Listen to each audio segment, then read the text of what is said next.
Buenos días, mi nombre es Camila Biafara. Mi tema a tratar son los formalismos y antiformalismos. A través de este video busco exponer las formas en las que se interpretaba el derecho en el rango de la historia. Para ello enfatizaré en 3 puntos. Inicialmente, a través de un breve fragmento daré a conocer el pensamiento de Norberto Bobbio. Consecuentemente, expondré las diferentes escuelas que se han dado en la historia y para finalizar daré a conocer una conclusión. Norberto Bobbio en su teoría expone 2 tipos de formalismo. Entre esos está el formalismo jurídico y el formalismo ético. El formalismo ético alude a la teoría de la justicia, por lo cual es justo todo lo que esté acorde a la ley y es injusto todo lo que esté en desacuerdo con ella. Ya desde el formalismo jurídico, él expone que esta es una forma de hacer teoría jurídica, que se caracteriza por prescindir de la esfera social de las normas. Norberto Bobbio, para explicar el antiformalismo, lo relaciona directamente con el formalismo jurídico, ya que dice que este se vincula con la crisis del positivismo teórico decimonónico. Ahora iniciaré la exposición de los diferentes movimientos formalistas y antiformalistas presentados en la historia. Comenzaré con la escuela de la exégesis o lo llamado formalismo francés. En esta se centralizó el Código Civil de Napoleón. Sus principales autores fueron Uran, Raoul Urel, Laurel, Tyler, Markedale, Laurent y Brousseau. En esta se presentó un fenómeno llamado legicentrismo, lo cual permitía que se evidenciara la supremacía de la ley. De esta forma, no evidenciando ninguna otra fuente del derecho. Por lo cual, la ley encontraba en sí misma todas las respuestas a la hora de interpretar el derecho, limitando así derechos y libertades en su aplicación. Aquí, todo el poder judicial se basó en la ley, por lo cual eran sometidos a ella misma.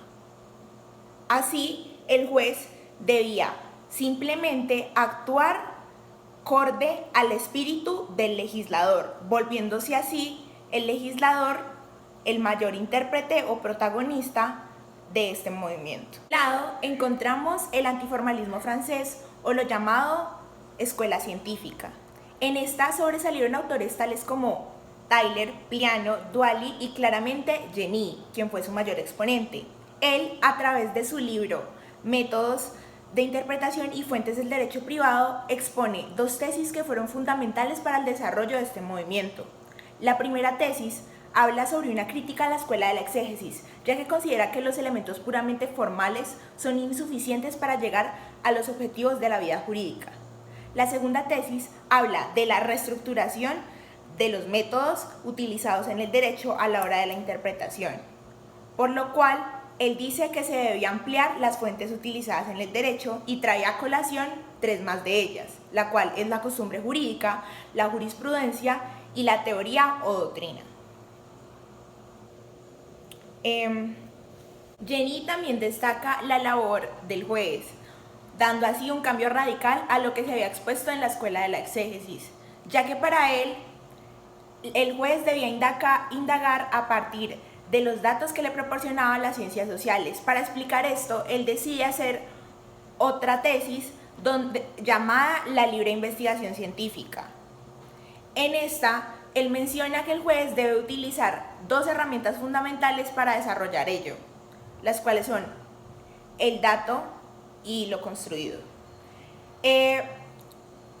Para los datos, él expone 4 de ellos, los cuales son los datos reales, que pues son los construidos por las condiciones políticas, económicas y sociales, los datos históricos, que son los que se destacan de los usos y prácticas sociales, los datos racionales, que ya son en los que se evidencian los principios éticos validados en sí mismos y los fines de la ley. Por otro lado, lo construido hacía referencia a un medio de trabajo artificial para ascender a la regla jurídica bruta en precepto que pues que buscaba conseguir el juez. Otro elemento que trae a colación Jenny es la ciencia, y de este destaca dos subelementos, los formales y los intelectuales. Los formales son los que tienen el contenido limitado y los intelectuales ya son los que tienen contenido ilimitado, por lo cual comprenden todas las conceptualizaciones que se realizan en el ámbito jurídico. Ahora trataré el tema de los formalismos y antiformalismos, pues alemán. El formalismo alemán fue denominado como la jurisprudencia de los conceptos. En este sobresalieron autores tales como Savigny, Zweini y Wendy. Y pucha, pues quien fue su mayor expositor. A través de su texto La genealogía de los conceptos, expresó uno de los elementos más importantes para este movimiento, que fue la pirámide pues, de los conceptos. En esta pirámide se situaba un concepto superior y de él sobresalían o desencadenaban los otros conceptos que eran utilizados por el juez a la hora pues, de aplicar el derecho. Estos conceptos eran totalmente rígidos, por lo cual no contraían ningún tipo de elemento extrajurídico, como lo son pues las realidades sociales o los conceptos éticos. El objetivo de esta escuela era quitar todo voluntarismo utilizado por el juez, para así, según ellos, encontrar una seguridad jurídica. Por la parte del antiformalismo alemán encontramos lo llamado derecho libre. Este se clasificó como un derecho independiente del poder estatal, por lo cual él buscaba suplantar todas esas lagunas del derecho a través de la función creadora del juez. En esto, el juez podía actuar en contra de la ley o muy lejos de ella, con tal de dar su opinión acerca de lo que debía fallar o a la hora de tomar su decisión. De los principales autores encontramos a Rudolf Bauer, Janel Faudun y Elk Eric. En ellos lo que daban a entender era que las normas debían ser la interpretación de la época cultural que se estaba evidenciando en la época, así utilizando métodos como el empirismo y la sociología.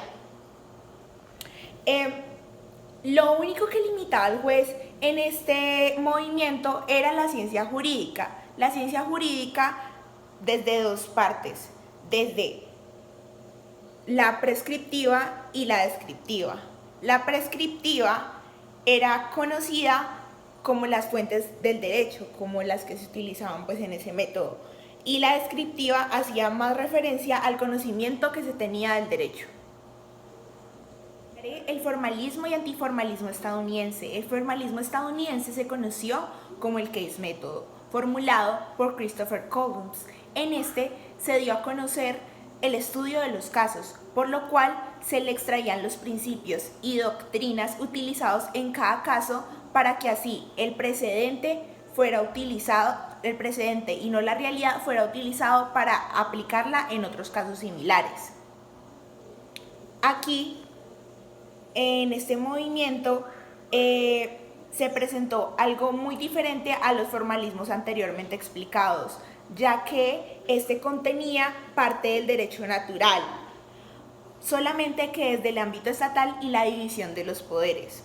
Pero claramente seguía siendo un formalismo, por lo que era cerrado y se mantenía, o sea, el juez debía fallar y debía mantenerse en lo que se llamaba el case método o el case book, que era donde estaban las sentencias de los casos.